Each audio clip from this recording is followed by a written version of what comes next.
One second. We are now live. Live. Okay. So that's what's going on my end. What about you? Similar. I mean, obviously, I'm out of it. But talking to my family about what is happening in Israel. My family is in Israel. You can feel the same. What you mentioned, the kind of like the waiting or this anticipation for not knowing now what, and the trying to figure out what to do, and short term, long term, like how do I operate in this environment. And it's very much for some people also, like they're struggling with a paradigm shift of the things that happened, are like I don't know, so we'll see how. Well, I think we're still like in the outer rim of like of a black hole. Like we're in the event horizon still. Like we haven't yet we haven't yet like really entered the center. And like I don't know, like as far as like a paradigm shift, like I'm with you. I don't think Israel's ever going to be the same. I still think like we're in the thicket of like, yes, what happened on October 7th, which someone's calling it the Milchemet Hayom Hashmini, the War of the Eighth Day. So it's supposed to be like a continuation of, there was the 6-day war, there was the 7th-day war, which is supposed to be like on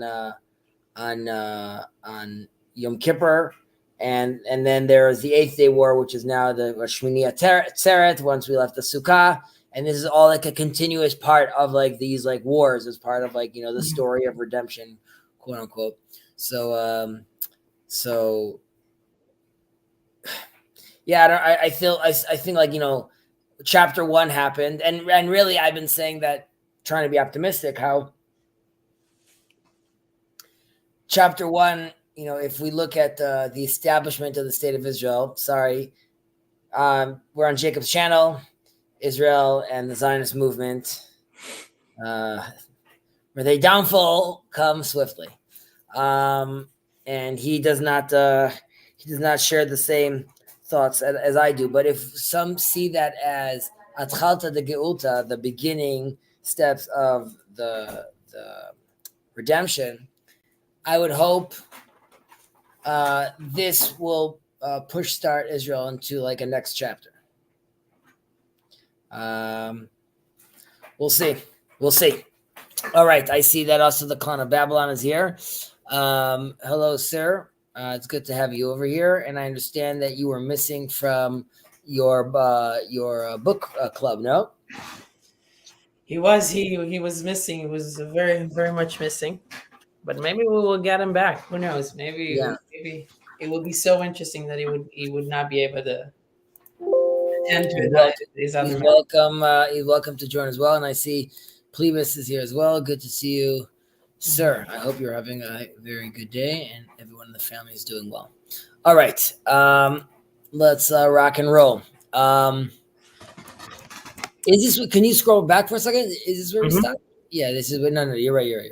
This is where we stopped. I think so. If I can find here's my tab. Yeah, this is where we spoke about the Rabbi Eliezer and the tree. Right. Okay. Exactly. We said, just to backtrack for a second, we were talking about how someone is walking down is going on a stroller, he's on his way from someplace to someplace, and he is shoneh. He is memorizing. He's going over the Torah, the studies he knows in his head, and it says umafsik, and he stops and he blesses this tree, and we say he is this is a violation, and he is risking his life doing so.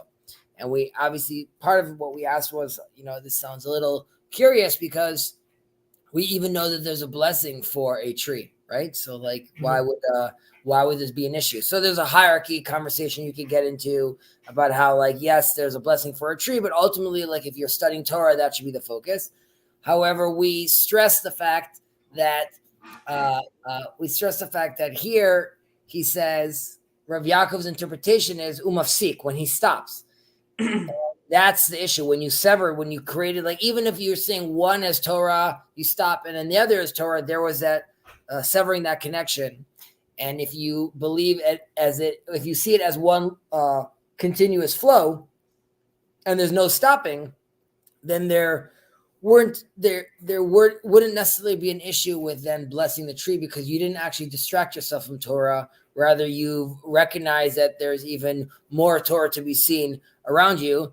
I believe, I don't know if I did or didn't mention this last week, but this resonates with, or this correlates with Rav Yaakov's other saying about how basically, if one wants to go, one should imagine his life as a hallway into the next world, and the next world being this great room and palace. And we're seeing over here that there isn't this dichotomy of like outside the palace, inside the palace. Rather, it's a hallway that is a hallway to the great room. And the only way you light up the hallway is via the doors that open up that light it up. So you still don't get the full light from the grand room, but you could still, it's all continuous flow. It's all connected. And hence that kind of mindset sheds light on his attitude over here when he says mafsik. Yeah.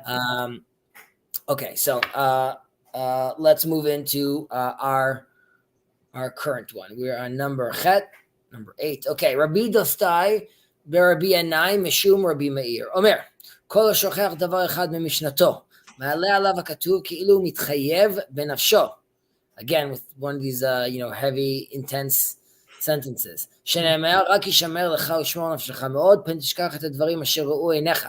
יכול אפילו תקפה עליו משנתו, תלמוד לומר, ופן יסורו מלבבך כל ימי חייך, הוא אינו מתחייב בנפשו עד שישיב ויסירם מליבו. Rabbi Dostai, the son of Rabbi Yanai, would say in the name of Rabbi Meir. Rabbi Meir obviously being his teacher in this case, as we've seen in the past.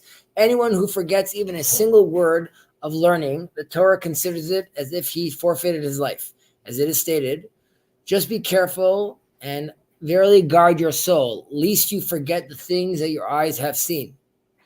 One might think that this applies to one who has forgotten because his studies proven too difficult for him. But the verse goes on to tell us, unless they be removed from your heart throughout the days of your life. Hence, one does not forfeit his life unless he deliberately removes them from his heart. All right.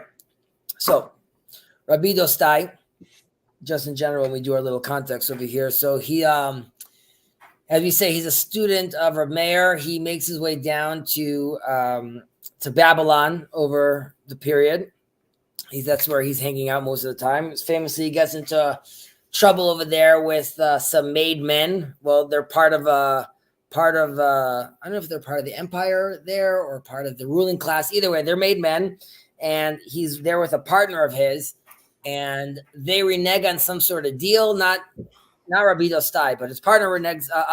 The made men renege on a deal, and his friend doesn't want to give up. And ultimately, Rav Dostai even tells these made men that they should have this guy arrested, basically, or beat him, because ultimately, when they come back and they tell the story to their rabbi, Rav Dostai, his study partner, they go to the rabbi, to Rav Meir. Rav Meir agrees with Dostai because he explains how ultimately he was doing it for his friends' benefit, because he realized that these were made men. And he figured that if his friend wouldn't stop pestering them about it, they would ultimately kill him.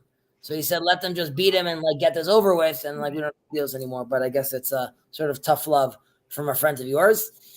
He was also known. There's not a lot of halachot we know from him, but we know that he was big on teaching on the nature of men and women, like the modern love languages, so to speak. Mm-hmm. He was there giving them some ideas. So, כל השוכח דבר ממשנתו, מעלה עליו הכתוב, כאילו הוא מתחייב בנפשו. So we look at this as just as classic as someone's forgetting what he learned, right? So clearly there's a focus over here of it not being like a priority of what he should be studying, and it's also setting you up in a sense where if you're forgetting your Mishnah, not only your actual Mishnah like we're learning right now, but rather if you're forgetting this whole outlook in a certain sense. If you're removing yourself from understanding how to discern between right and wrong, if you're using your Mishnah to now use as your Oculus, as we've said in the past, to use that to discern, you're going to end up getting very confused and not recognizing anymore between what's holy and what's unholy, what's good and what's not good. So it's the stress of making sure that you are constantly engaging not only in one specific Mishnah, but more in the continuous mode of this embodied Torah that you have. So And why does it say davar? Why does it say one? They say word or thing, or like why does it say so specifically? Like so in such like even this amount yeah, instead of like why not the like you mentioned like a whole perspective. Right. So the reason they're saying one over here, it's a great question, is because ultimately this is the attitude, which is so we learn that when God was talking to Moses and Moses wanted to hear the Torah, God said one word basically. But Moses said, like, I didn't comprehend. So then there was a breakdown to the 10 commandments, basically. Mm-hmm. And then we also know that those 10 commandments that were told to the people of Israel, they only heard 2 sentences and they said, stop. And really what was being told over there was the entirety of the Torah. Obviously, some people might agree with me. I don't think that means every single thing that was going to be written. Rather, like we know that famous Gemara that we discussed that when Moses asks from God, God takes Moses and takes him into the study hall of Rabbi Akiva. Generations in the future, Rabbi Akiva is explaining something. Moses is sitting on the back row, the 7th row, and he doesn't understand. And he gets very concerned. And his concern is, some people look at it because he's concerned, like, how do I not understand? Like, Moses is great. How do I not understand? Because ultimately, at the end of that story, they ask Rabbi Akiva, where does he know this from? The thing that Moses doesn't understand. And Rabbi Akiva says, we know this from Moshe Torah Messina. We know this from Moses, from the lessons we learned from Moses.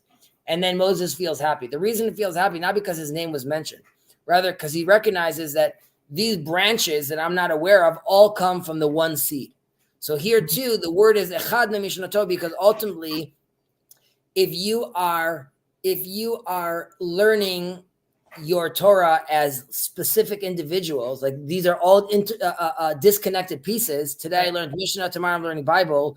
Then you have an issue if you're forgetting one because you're not seeing how they're really actually all interconnected as one big piece. You could say over here that actually means that it's sort of like the reverse. If the only thing you really forgot was one line, then it's not a big deal because you're still connected, like we said earlier with Rabbi Akiva, you're still connected to the full flow. But if you see these things as not interconnected, then that one thing you forgot is a big deal. Right. So yeah, if you lose the fact that the whole Mishnah is davar echad, or there's some unity to it, then there is going to be a certain effect to that, or an impact. Well, you have in the blessings in the morning, we say Baruch Shamar V'Haya Haolam. Blessed he who spoke and the world was created, right? And that's just like b'ma'amar echad, with one word, and you have like we spoke about this, how the letter Yud, right, shows, and last time we were talking about 10, how it's multiplicity, but like in unity, right, in one singular dot. There's this obviously relates when we're talking about the flow, which connects to in Kabbalah you have like a divine memory, like a zikaron el, but there's a sense where there is all the Torah is part of some larger divine cloud that we have.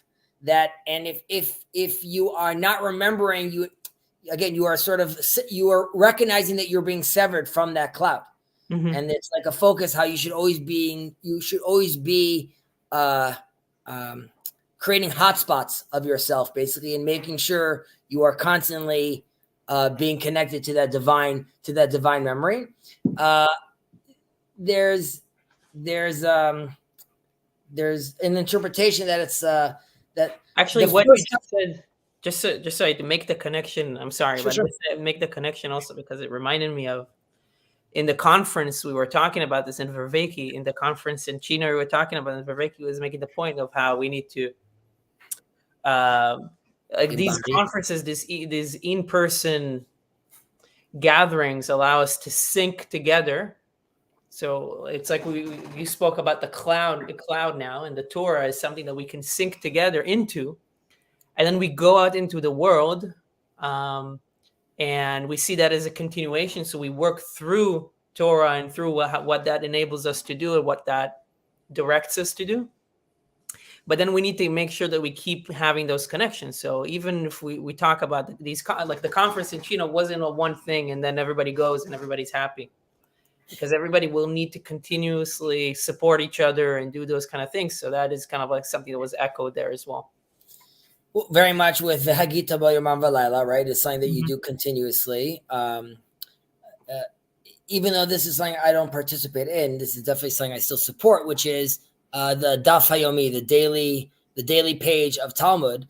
And there that's like a 7-year cycle. And then you complete the whole Babylonian Talmud. And recently they finished the cycle a few years ago. They had a whole big shindig in Shea Stadium, I believe. I remember that. Which is, again, it's very prophetic because we're told how, the Talmud talks about how the theaters and circuses of the Gentiles will turn into houses of study, right? So that is obviously like very much like on the nose. But I have a client that every meeting we start, he always starts with the daf. Let me tell you now, my partner is secular completely, right? He just humors him, but he always goes there. Now, I don't do the daf. I guess I'm comfortable enough to discuss with him the thing he's talking about, but he always wants to start his day with sort of syncing up him, me, and then the project of building his house all into like one sort of frame. And that goes back to like we were saying about like, recognizing that it's one. I would say at times it's very forceful. Like I could be like, well, I don't know if there's really a connection between like you being late on a payment and like this thing right over here. But there is an attempt over there to constantly feel connected. And obviously, if you're walking around Israel or you're dealing with Jews, there's a good chance if you meet an Orthodox Jew and bring up, let's say, the daf or the page, you automatically have a conversation that you could be like connects you back into like a flow that is going around. So yes, I'm very pro for Verveki's attitude with obviously this regard. Also, forgetting something from your mission, I was just going to say is, in a sense, when we're talking about it as far as let's say this operating system you're using, if you don't have that discernment anymore, then it's very much the rabbis give an example of like a vineyard that no longer has a fence around it, basically, which is forgetting it is not the same as like your vineyard is destroyed, the vineyard being the Torah. Rather, you are now exposed to having issues if you're no longer remembering the system and how it works and how you're supposed to be living your life through it. Again, like I'm saying, it's stressing the difference of if you are learning this as like a subject of like I studied philosophy or I studied like zoology last year, then that's going to be a problem. Okay, we continue. Yeah, I guess the only comment that I have there is like kind of reminds me of Chesterton's fence. Yeah, of like you learn something, but you need to make sure that you understand why it's there to begin with. So that when somebody, maybe you're not going to be the one that asks, what is this fence doing here? But if somebody else is coming to you and says and tells you what is this fence is doing here, and they just break through it. You can be at the position where you are able to articulate why they shouldn't break through the fence. Correct. You might find yourself taking apart the fence, even though you didn't want to do that along with other people, just because you weren't aware of what was going on. Right. Correct. So that is very much like, in line with like that vineyard idea. Mm-hmm. So we continue over here. Shnei Amar, like we say in Sefer Dvarim.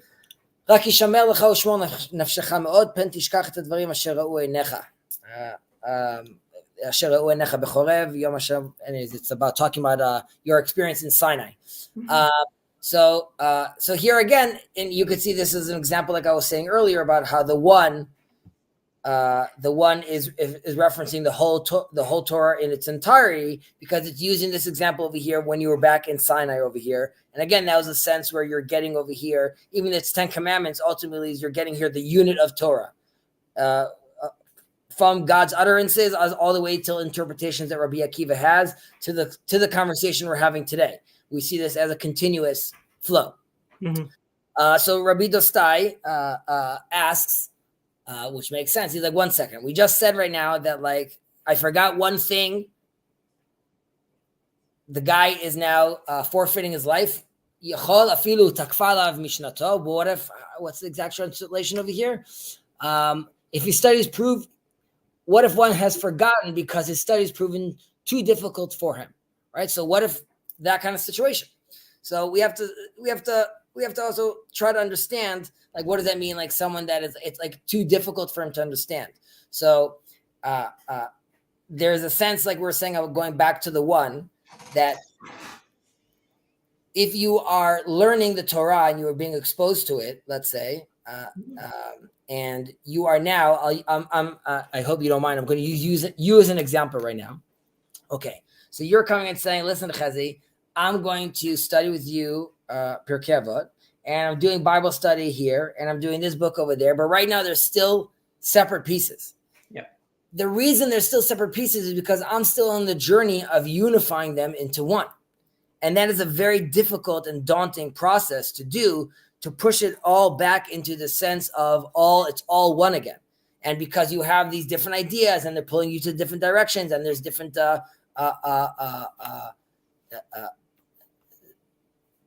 there's different compromises you have to try to understand with the modern world. So all this is very difficult when you're trying to bring it back to the one. And you could argue that during that process, if I don't remember this thing we said last week about, like, is that it? Am I forfeiting my life? And the answer would be like, no, because your journey is for unification again. So during that journey, it being too difficult makes sense.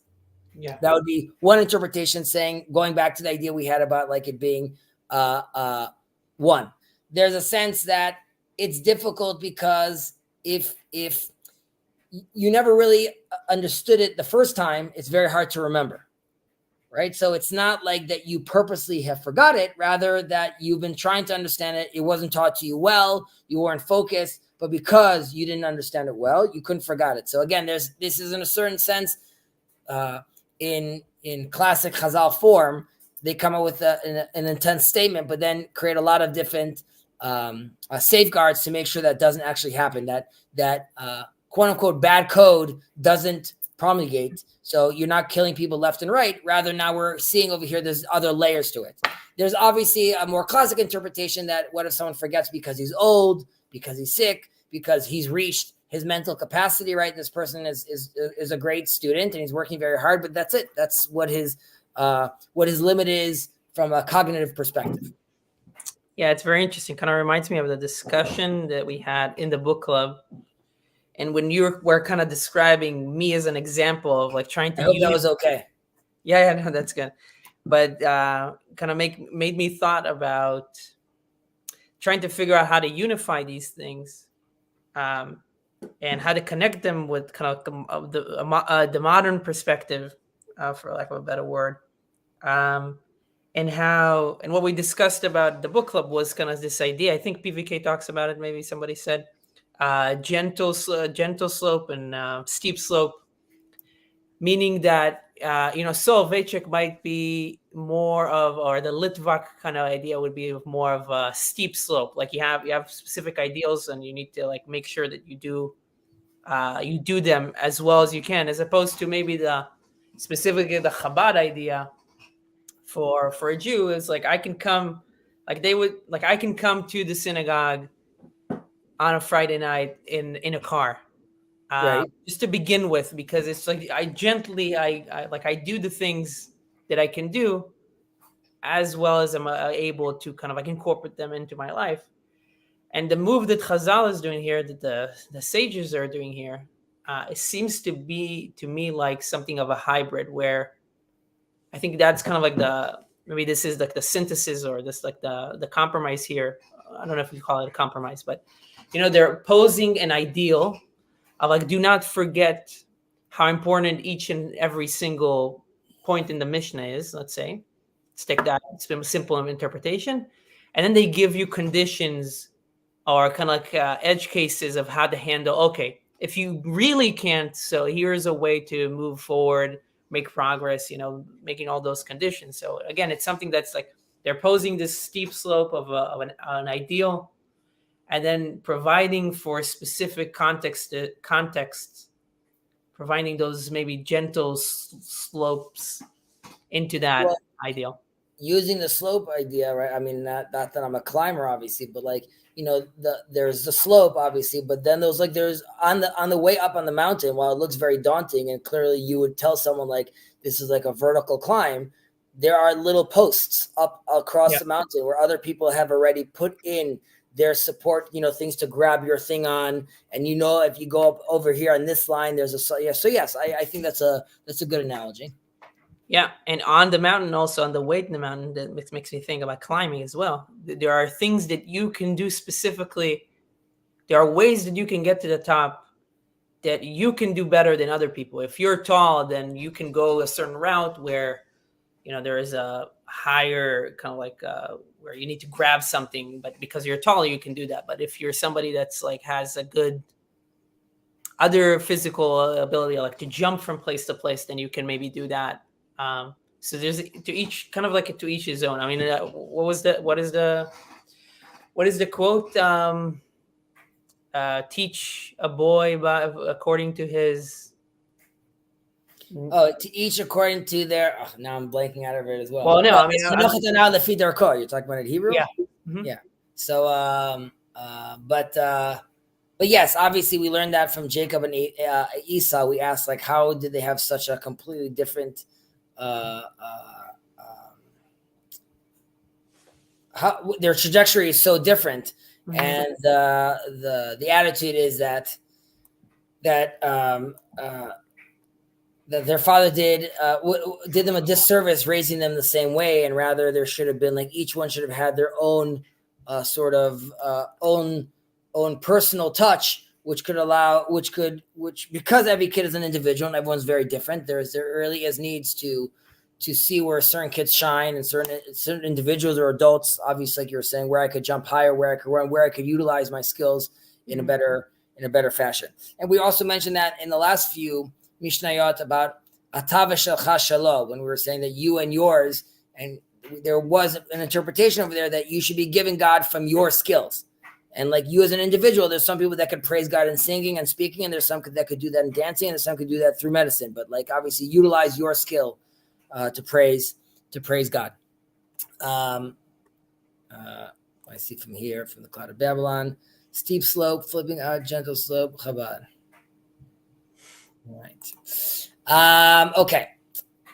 So when we were talking about Yecholafil Takfalav Mishnato, right, we gave that explanation about what if he's old, he doesn't remember, and the other examples we gave. Talmud Lamar, so we learn Upen Yasuru Milvacha Kol Yamei Chayecha. Hai no mitchayev benafsho ad sheishev yasiram melibo. And in English, unless they be removed from your heart. So here we're basically focusing on the intentionality of it. So when are we saying that you are really forfeiting your life? When someone is aware that he's intentionally trying to forget something. So I don't know how many people that sit down and like intentionally work on forgetting things that they know. So I think a better interpretation would be that that, like, for example, if you studied something not well the first time and you're not asking the question, then you're ignoring the fact that you're not going to remember this. Like you're ignoring the fact that you're not doing this in a proper manner. Or if someone invited you to class and you come like they're an hour late and you don't really like, if you're putting yourself in situations where are clearly going to be less than ideal, arguably you could say that is an intentional situation you're putting yourself in to forget these things. Yeah. And obviously that there at that point there is it's a serious transgression when you're actively making making yourself aware of the fact that you're not going to be able to remember these things. There's another sense over here, like on a deeper level, which we look at the wording over here. And we said earlier about the making the blessing on the tree. If you're learning achi afsik, okay, so here too you have a sense of sitting, and we know about when the Bible talks about Jacob sitting, Ve'yishev Yaakov, and the interpretation of that is Bikesh Yaakov lashev b'shalva. It says when Jacob was sitting, and the sages say Jacob wanted to just sit and be like leave me alone. I want to live in peace, and I don't want to be dealing with these adventures my father and forefather was going on. And the answer is if you're stopping, if there's not movement, if there's not a constant connection to this flow, that's where the severing happens. So here too, that attitude is if you're not forfeiting your soul until you stop and sit, or until you created that sever, and you were aware of the fact that you're creating that disconnect between you and God. And just another focus on the words over here, and it says veyasirem, and in English it says that he deliberately removes them. Right. So earlier we said if you forget one thing, and now we're saying veyasirem elibo, and you're forgetting them is plural. Mm-hmm. So this is sort of the opposite of what we were saying earlier, that if you are trying to take the one and split it into the many, then that's also a problem. Because we were saying the difficulty that we're giving you a pass on is if you are someone that's recognized the many and is trying to unify. But if you are deciding to take the unity and fragment it, then obviously that's a problem. Interesting. But please let me know if you have any thoughts. I don't know. I think I kind of covered my thoughts and questions on this one. You've exhausted me in this specific. I've exhausted you. All right. Okay, so exhausted from the sense of not tired. I got you. Can you scroll down? Mm-hmm. Okay, Rabbi Chanina ben Dosa. So again, this is the second one, Rabbi Chanina ben Dosa. Omer, kol shirat cheto kodemet lechokmato, chokmato mitkayemet. V'chol shechokmato kodemet lirat cheto, en chokmato mitkayemet. Rabbi Chanina, the son of Dosa, would say, one whose fear of sin takes precedence to his wisdom endures. But one whose wisdom takes precedence to his fear of sin, his wisdom does not endure. Okay. So, this is Rabbi Chanina ben Dosa, son of him. But so Rabbi Chanina is also a guy from the Second Temple, a sage from the Second Temple. Not a guy. I'm sorry, he's not my friend. He's a revered rabbi from the Second Temple. He was a chassid, a very loving man as well. He was known to have, is it Rabbi Chanina ben Dosa? Yeah. Gifted in prayer, so magical abilities, so to speak, as in when his prayers come true. We see this as, let's say, a super-oriented man. Jordan Peterson once gave an example. He's like, what if there's someone that is completely fully oriented? What can that guy do? Right. So he was a student of YBZ, or Yochanan ben Zakkai, the heavy hitter. Rabbi Yochanan even asked him to pray for him. So, he was legit. And the example they give is, he is like the servant of the king. But because he's the servant of the king, he still recognizes the king, and that's why a servant is sometimes allowed to ask for things as well. So he was at such a high level that he could do these things. They actually had some miraculous things that obviously they resemble Jesus in a sense, where there's the whole sense with Jesus where he took the bread and made a tremendous amount of bread for people. So Rabbi Chanina ben Dosa did that with this old woman's house, or he took some sticks and he built a whole house for her, and he took water that she had and lit a candle on it, and it burnt for all Shabbat like it was oil. So you could see some similarities over there. He got rid of Shadim. He was known of doing that as well, bad spirits. That's it on Rabbi Chanina ben Dosa. I think he had. I'm trying to remember if he had this famous story with. No, I don't think that's relevant to him. Okay, so man full of talents. A man full of talent. Yeah, he was actually very, very poor, which makes you wonder why he didn't use his magic to just give himself money. But I'm not judging. Okay. Kol shirat cheto kodemet lechochmato. Right. So this obviously reminds us of Reshit Chochma Yirat Hashem. Right. The beginning of wisdom is the fear of God. The fear of God and the fear of sin. These are similar in a certain sense, basically, because sin is again connecting to not the interpretation, and we've said this in previously, not the interpretation of I am fearful of God that he's going to punish me if I sin, rather that I'm fearful because I love God so much. I'm fearful that if I sin, I am damaging our relationship. Right, so it's more of a positive sort of attitude towards it.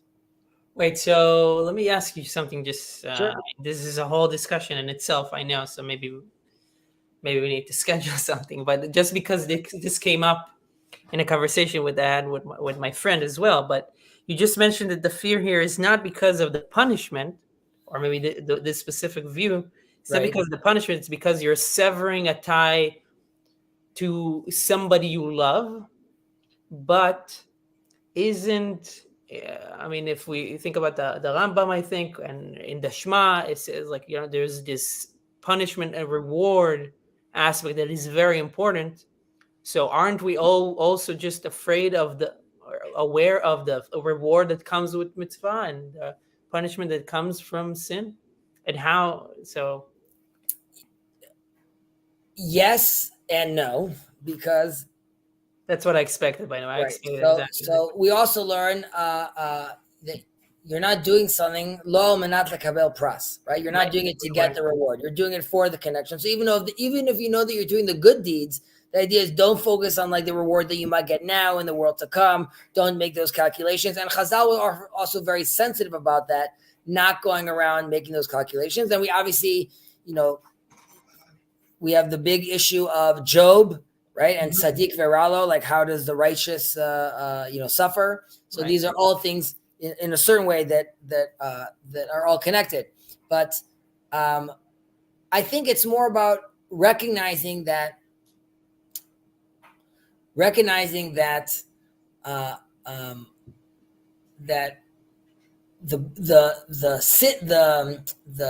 the devastation that could happen, so to speak, from you not following in God's footsteps, like where we have you're not going to get water on your land and many other issues. That is I must believe Hatara Dibra B'Lashon Bnei Adam. It's talking to its people at its generation, so it's putting into a certain context. That's number one. Yeah, it's very important to remember that. Number two, it's making sure that people recognize that everything around you, right? That God, unlike the other gods around you, he is the God of the heavens and the earth and the water and the fire and the whole shebang. So it's fully encompassing. So if you're looking at it from a micro perspective, if you do good things will happen. Bad things will happen. From a macro perspective, it's as far as the human race, right? We've already had a full things were not going well, like we just had in the last week's portion, and God completely destroys everything. And there's a sense which is we're starting this again, and I'm just using the eulogy, the example of the keshet, of the rainbow. So earlier, God is using his bow, his actual bow and arrow on us, and he's shooting arrows to his earth, and he's destroying earth. There's the most intense, a punishment from God, a full destruction. Mm-hmm. On the flip side, once that's over, right, God comes and says, I'm going to flip that bow around right now, and I'm not only going to have the same symbolism of this bow, but it's going to be a bow of peace. Yeah. That doesn't mean that there's not going to be sin, there's not going to be punishment anymore, but God is sort of, in a certain way, telling you, you can't be living your life thinking it's going to be devastated immediately. And that's also sort of the promise to Noach and to his sons. He's like, there's going to be cycles. The life is not going to start. Dvarim lo yishbatu. There's at no point at no point are you going to be out of this rat race, so to speak. Right. And for that, you need to have stability. So if you are going to be living your life also from the fear of sin, just as far as if I do this, then I'm going to get punished. Just on that level, it's also very, very. It's sort of it's very limiting. It's a very limiting mode of being. It's limiting, and there's recognition that you said, like, we don't have the power to look at the macro. It's like we're limited in our prediction powers, and we're limited in how we can do those things. So it's, yeah. So there's a sense which is like, I mean, we're mentioning this earlier, but that wisdom in a certain sense is also, it's when I'm using wisdom here as far as like the chokhmah, if you're going to go with wisdom first, it seems like if before wisdom, you're just like this little dot, right? But as you gain more wisdom, right, your dot expands, so to speak, in this analogy, right? It gets wider. You're gaining more and more knowledge. In a certain sense, though, that sort of shields you from the divine flow. You've created like this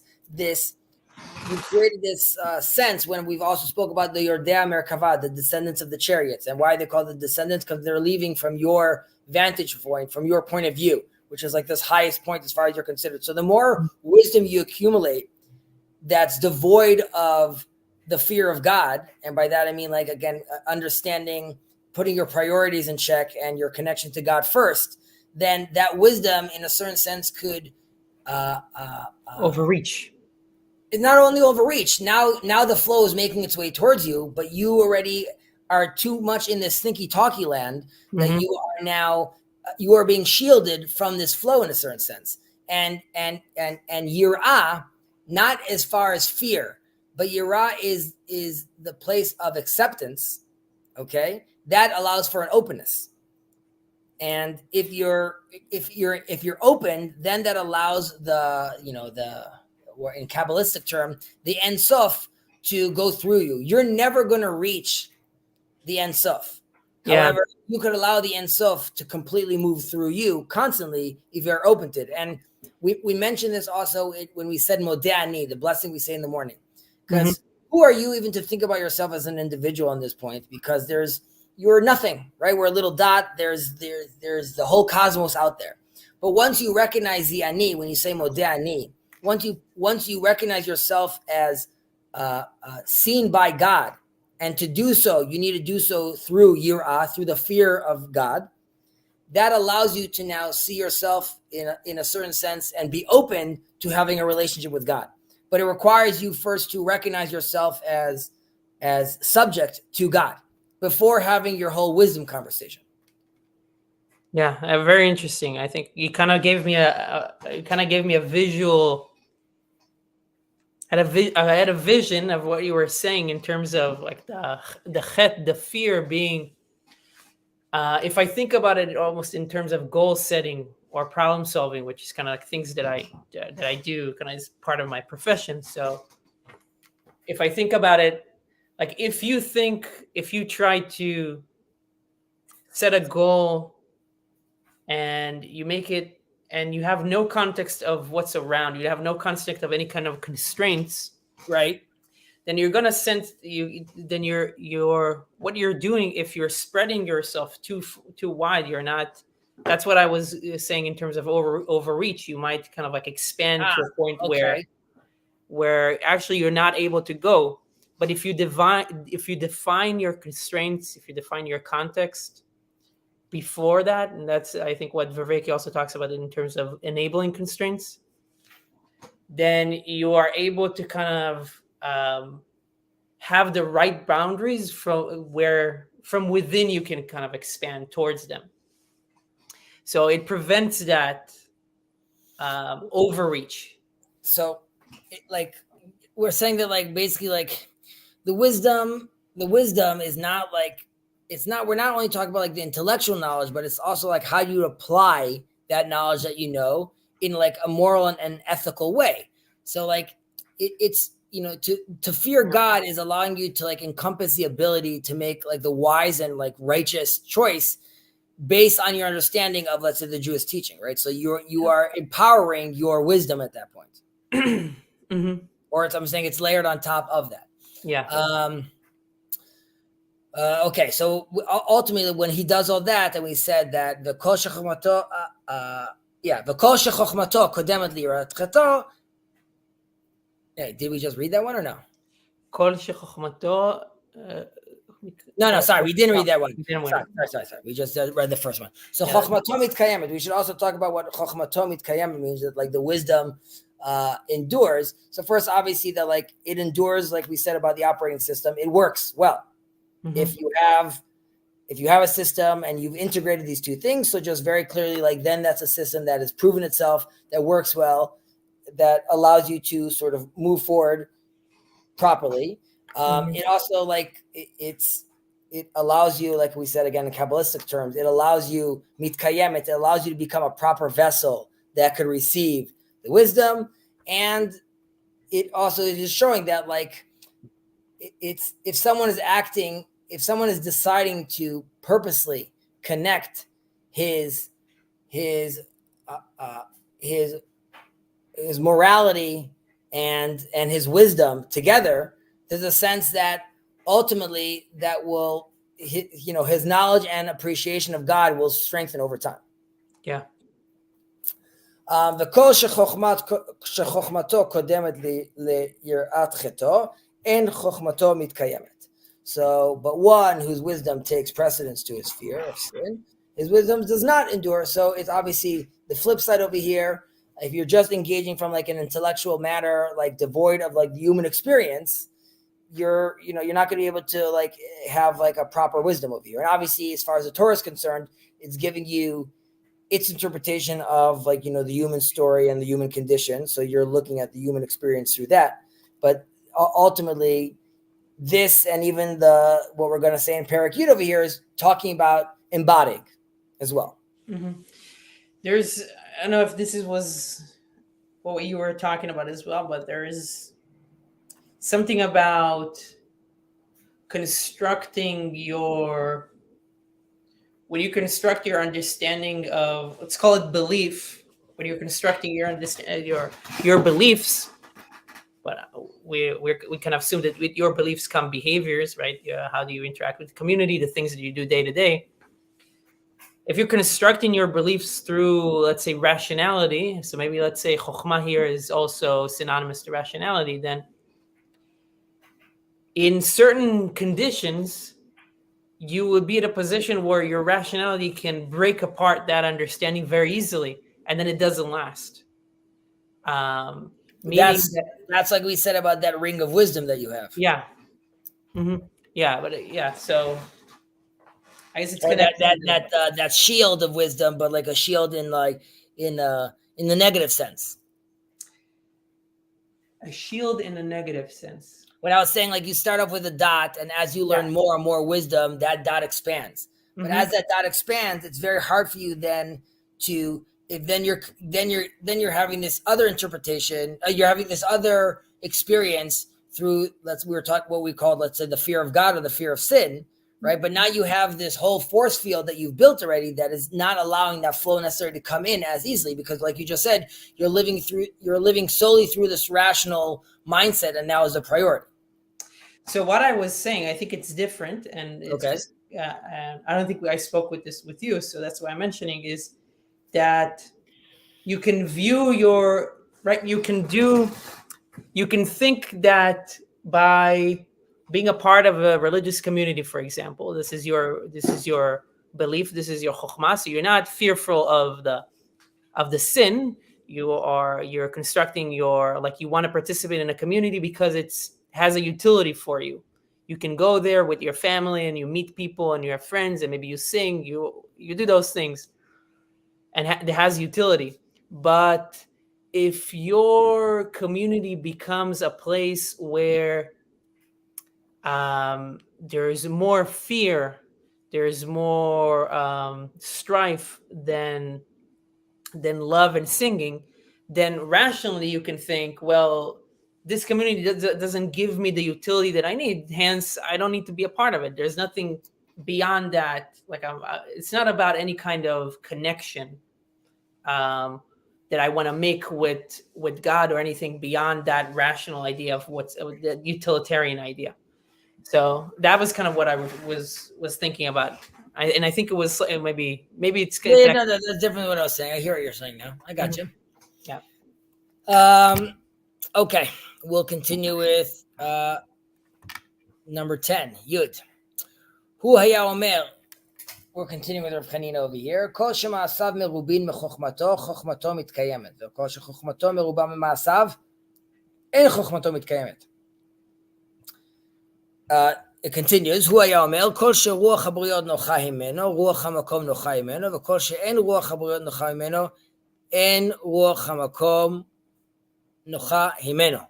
רבי דוסה בן הרקניס אומר, שנה של שחרית ויין של צהריים ושיחת הילדים בישיבת בתי כנסיות של עמי ארץ, מוציאים את האדם מן העולם. So this is a long one. Let's split it up to a few sections. If you don't mind scrolling back up to the beginning, I just want to translate it to English.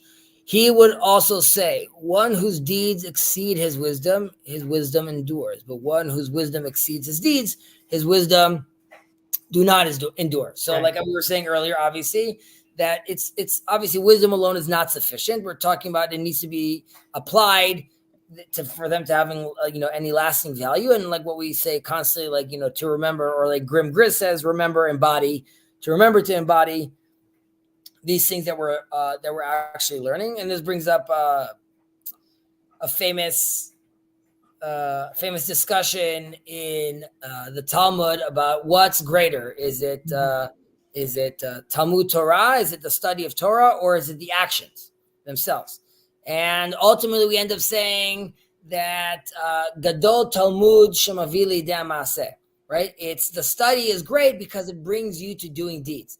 But then again, there's still a question about is it actual the study? Because we were just still saying that the study is more important, even though it's bringing to deeds. So what's the actual hierarchy? A good example of this would be, let's say, if you asked Aristotle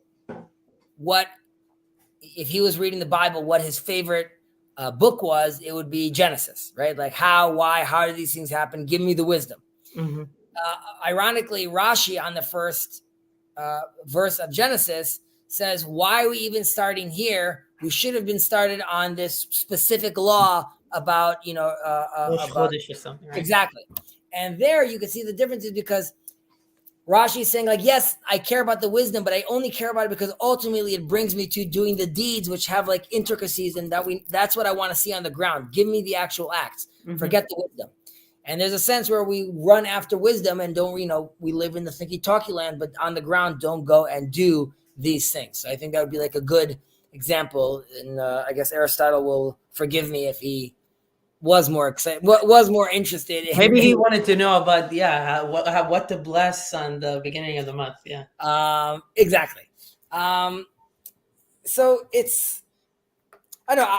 Obviously, I don't want to be I don't want to be coming down I don't want to sound like I'm coming down on wisdom over here.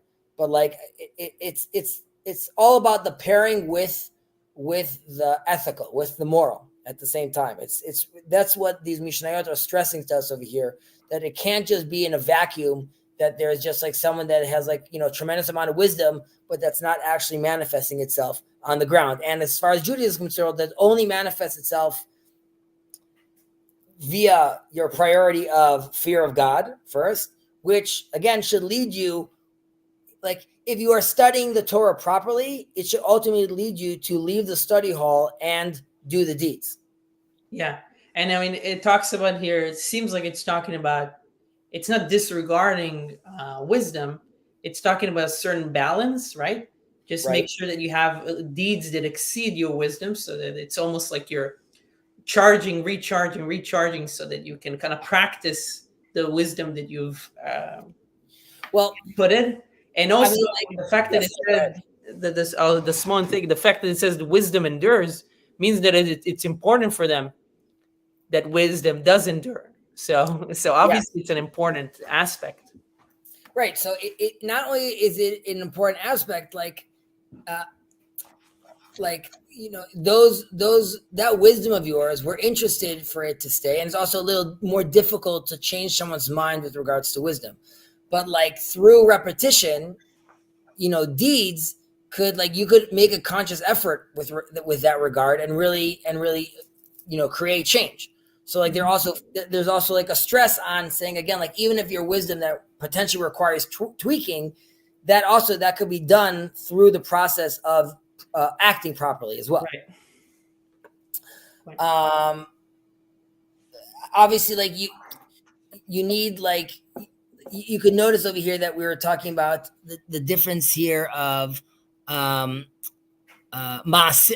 here on Yud over here we have his whose deeds, and on the other one we had, if you could scroll up for a second. This one? Here we're talking about the Yirat Chet. So we're talking about Chataim and deeds again. So again, it's in the sense of the fear of God or the fear of sin is not something I could really see. So this was more of like a personal kind of conversation. And then the next line over here is saying, but ultimately, like, what the people see are the deeds. And that's like where the focus needs to be, because that's, as a society, that's like where we could judge. Interesting, yeah. So okay. It takes it down a level. Right. In a way. Yeah. As the sages like to do. He would also say, one who is pleasing to his fellow man is pleasing to God. But one who is not pleasing to his fellow man is not pleasing to God. So this obviously is putting us, like, sort of like, if we earlier had this conversation, like you were just saying, they're bringing it down. So we're seeing over here, there's 3 different relationships that one has with God, which is Ben Adam LaMakom, Ben Adam LaChavero, Ben Adam LaAtzmo, right? We have our relationship between us to God, us to our individual, and us to ourselves. And what we just read through were 3 of these different options, basically. We had one between us and God, like we just said, one with our fellow man, what we're seeing over here right now, and one which is inherently thinking about yourself, right? Like your own, I'm just stressing again. I see that sounded confusing. Stressing the 3 of them. We just said right now, one who's pleasing to his fellow man, right? So that's Ben Adam le Chavero. And we have Ben Adam le Makom. We were talking about the fear of God, right? And then we had Ben Adam Latzma, which was about doing these good deeds, basically, which are building your own fortitude personally. And I should just mention over here as well, like, that this whole delineation that they're doing over here is something that Chazal talks about, the sages talk about a lot. But there's a famous discussion, which is what is the most important verse in the Bible, and one gives V'ahavta l'reacha kamocha, right? Love your neighbor as yourself, and one says that he gives this specific, more intricate verse, which has to do with one's relationship with God and keeping commandments. And then one is this Sefer Toldot Adam. This is the book of man. And the sense is that eventually, once we left Eden, once we transgressed over there with God, the only place we could see God now is through the other. Like we were told about Moses, that he saw God face to face, like one sees his fellow man. That's where that connection happens right now at this level of the game. Eventually, sense where you will be able to see God already within yourself. We will be comfortable with ourselves and be able to see the image. We'll be able to look inward and recognize that even in us, God is there. Right now, it's hard for us to still do that. We have to look at the other to be able to see that, but eventually we'll be able to do that as well. So I'm just giving that's like as a general context as we're going through this. But I think in general, this is trying to, like, also constantly bring us back from these philosophical and theological conversations that are happening in the middle of the night and bring us down to the neighborhood, going all the way back to the Chachamim, the people that we brought back into the house right now. So you're going to be walking around people, and these people ultimately are the ones that are going to be seeing you and interacting with you.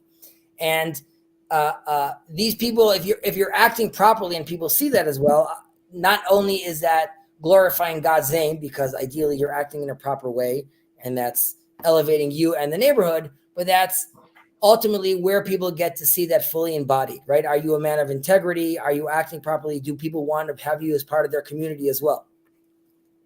Yeah, it's interesting, and there's a few places that I feel like make this connection between your behavior towards other people and your behavior with God. So there's another. I don't think we passed it yet, but I forget the quote. But where it says, "If you hate people, you hate God, and if you hate God, you hate people." Which really hit me when I first read it. Like if you, sonnet makom. Yeah. Yeah. It really hit me. Yeah. Yeah. What's the word for like people hater in English? There's a word for it. I forgot the word for it. A people hater? Yeah, it's like this term. Self-loathing? No, it was I forgot. And through NT something. Anyway, someone in the PLN gallery will hook us up. Yeah, maybe, hopefully. But anyway, I feel like that is, and I'm talking like from just my own position. It's so easy to misanthrope. That's what it is, misanthrope. It's so easy to kind of like hold that perspective, and with this kind of like, I guess it's sort of like this cynicism, because obviously you're a person, and you can make jokes on like how you don't trust people and you don't trust yourself. And I think that this is kind of like a trendy perspective from where you can make various jokes and comedy. Which, sure, comedy is nice, but when they said that specifically, it kind of, even though it's like a simple equation, it kind of hit me and made me think about how holding that kind of perspective, even from a comedic, just like trying to make jokes, like how it could be harmful. So, or what can it do to you if you don't notice that you're holding that position and what it means? So when we'll get there, we'll probably talk about it more. But here it also says something about that, so I thought it would be useful to mention it. Thank you. Okay, the kol she'en ruach habriot nochai menu, en ruach hamakom nochai menu as well. So obviously, if you're not being a chill dude, ultimately God's not happy with that kind of behavior. Mm-hmm. Rabbi Dosa ben Hyrcanus Omer. Rabbi Dosa, the son of Hyrcanus, would say, morning sleep, noontime wine, children's talk, and sitting at a meeting place of the ignoramus drive a person from the world. So this Rabbi Dosa happened to actually be like quite rich, and just because I mentioned the last guy was poor, and he wasn't part of the Yavne crew. But he was respected regardless. He was respected also by the other rabbis, and he respected them, but he was considered like an outsider, like an independent rabbi, an independent agent. Mm-hmm. He did his own thing. And he has a famous story where his study partner, Rabbi Yoshua, had an argument with Rabbi Gamliel, and Rabbi Gamliel tells him, no, like, you're going to go according to me, and you're going to come to me on the day that you consider to be Yom Kippur, with a stick and money in your pocket, and to show that you are accepting the yoke of Rabbi Gamliel, basically, and his decree. And the rabbi tells him he should do so. He should listen to Rabbi Gamliel and do so. That's just a little something to take into consideration. Okay, so we're saying over here three different things. Shena shel shacharit v'yain shel tzorayim v'sichat hayaladim. So the morning sleep is talking about the fact that you're not there for prayer. That's what you'd be missing if you're oversleeping, right? So they had bums already then. And so the Rav Shirky says that there's a difference over here between Ashkenazi and Sephardi Jews, because the Ashkenazi Jews, their focus is really studying, and the prayer is sort of something that you do because you need to. And with Sephardim, it's usually the prayer is what it's all about, and like, yeah, we'll get to the studying later. And that is sort of what you have more of in the more Ashkenazi circles, like, give me the fastest, quickest prayer group so I could just get done with this and get back to learning. And in the Sephardi group is going to be like, it's okay if we miss the learning right now because we're all still chanting Song of Songs, all of us together out loud for like the 7th time. So obviously these are things that also have to do with like focuses, and like in general, it's a mistake on both sides that they focus, like we were talking about this earlier, that they create them into separate pieces and don't see them all as uniform. And all these things have to be happening together, which is generally the way even we do this class, which I believe in, or this not class, the study group, where I believe in reading the text through all the interpretations simultaneously and not through like one specific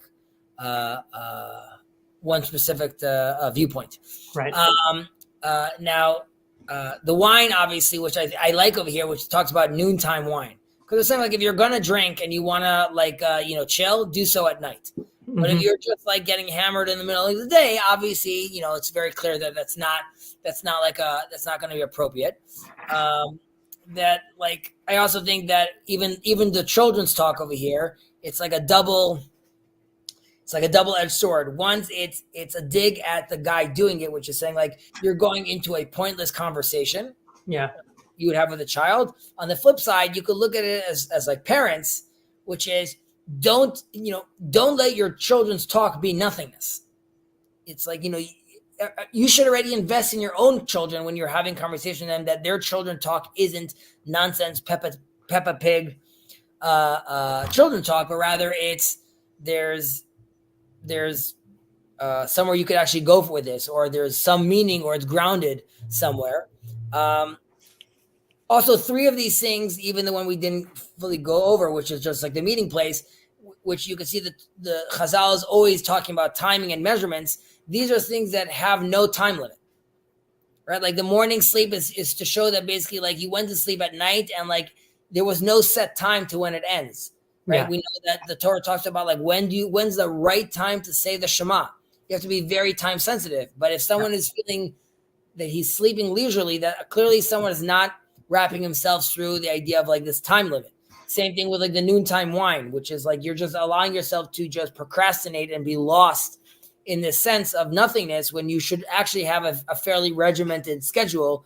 And we know that when we're already saying in all the previous chapters that we read, how you have to create a schedule for your life and you have to be building the system, which is quite intense. Hey, Bazani. It's good to see you, sir. And obviously, just like on the most basic level, like this is like deadbeat behavior that could like lead you to like, and actually ending your life. Like it won't lead anywhere too good. Yeah, ending your life, or like motzi, drive a person from the world. I like that translation too. Like, well, so I think this is before we said mitchayev ben nafsho, forfeiting his life, and here it says we're driving a person from this world. Motzi, yeah. I think here it's sort of a culmination of what we said earlier, which is this guy's not doing the deeds because he's passed out or he's drinking or he's just chilling. He's not studying wisdom because we were just seeing over here what he's doing with his time right now. He's just oversleeping. He's noontime wine and he's having meaningless conversations. So earlier we were talking about like have more fear of God than wisdom, but we still want wisdom. And then we said like wisdom's important, but we also want deeds. Here it's saying, but if you don't have any of those deeds or those wisdoms, I'm not even talking about like the hierarchy of them, you will ultimately end up being driven from this world because right. you no longer have a relationship to, there's nothing grounding you with regards to your relationship with God. There's nothing giving you sort of, not context. There's nothing, you don't have those wisdom goggles to put on to now discern through these things. And there's no schedule. There's no rhythm which will allow you to be productive. Yeah, and it's interesting because it talks about, it's almost like a person that, kind of like what we said with the person that doesn't take advantage of like the leisure time, that when they wake up in the middle of the night and it's like suddenly they can be productive. Here also there's something about not realizing the potential of each one of these things. So like, even sleep has potential in it, but the morning has something that you can do something in the morning, both of in terms Correct. of deed and wisdom and learning, let's say, right? The noontime wine, the wine itself can be something that's full of potential, Yeah, but but, when but, the, but the wine, which is like, connects to, let's say, you drink wine, secrets come out. That is supposed to be happening. Like, noon is like high noon, right? It's the yeah, thicket of the day. You're drinking an elixir that's slowing you down. That's not the right time to be doing that slowing down. And right, you also even have though to it look at has the potential children's for something. talk. Yeah, Talk is for the adults. The children are not having that. And even the meeting place in Hebrew, it's batei knesiot, but it doesn't mean synagogues. It means just gathering places. But in the meeting place, you'd be like, we're here to have a meeting. But ultimately, I'm having with ignoramuses. And what we just said in the previous